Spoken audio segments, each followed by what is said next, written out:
जब बेताल ने देखा कि उसके भूत लौटे नहीं तो उसने कारण जानने के लिए 5-7 भूत और भेजे।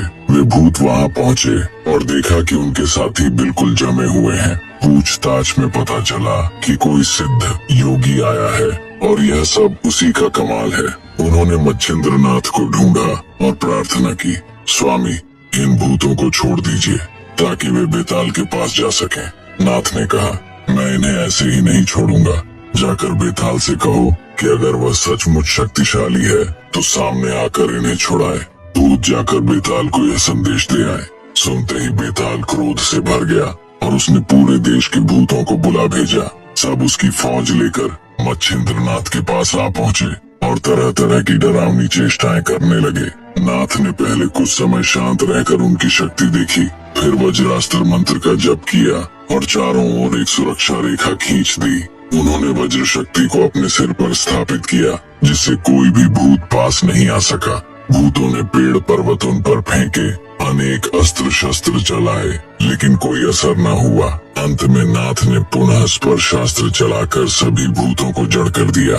भूतों में 8 प्रमुख नायक थे, जोटिंग, खेलता, बावरा, मंगदा, मुंजा, महिषासुर और धुलोवान। ये नाथ को पकड़ने की ताक में थे।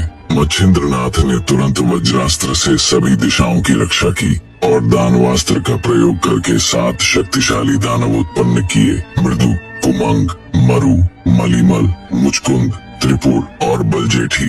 फिर इन 7 दानवों और 7 भूतनायकों के बीच भयंकर युद्ध छिड़ गया जो पूरे दिन चला।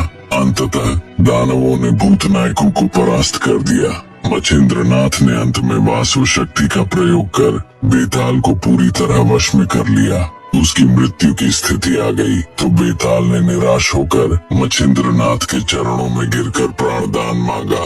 बेताल ने कहा, हमारे मरने से तुम्हें कोई लाभ नहीं होगा, हमें जीवित रहने दो। हम तुम्हारी कीर्ति का गान करेंगे और तुम्हारे आदेश का पालन करेंगे। जैसे यमराज के पास यमदूत और विष्णु के पास विष्णु दूत होते हैं, वैसे ही हम अपनी पूरी पिशाच सेना सहित तुम्हारे पास रहेंगे। अगर हमने यह वचन तोड़ा तो हमारे पूर्वज नरक में जाए। नाथ ने कहा, मेरा साबरी विद्या पर कवित्व है। जब कोई व्यक्ति उस विद्या का मंत्र जपे तो तुम पूरी निष्ठा से उसकी सहायता करोगे ताकि उसका मंत्र सफल हो।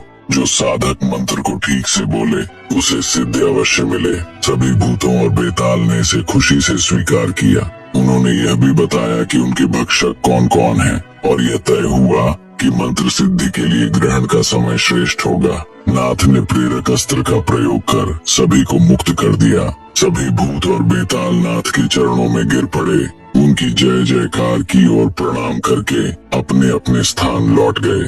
12 मल्हार के पवित्र स्थान पर मच्छिंद्रनाथ ने अष्टभैरव आदि की विधि पूर्वक पूजा करके देवी का प्रसाद प्राप्त किया। फिर कुमार तीर्थ करके वे कोकण के कुड़ाल क्षेत्र में अडूल गांव में आकर रहने लगे। गांव के बाहर महाकालिका का एक देवालय था। उस देवालय के दर्शन के लिए मच्छिंद्रनाथ गए। यह कालिका देवी अत्यंत कठोर थी। बाकी कल देखते हैं।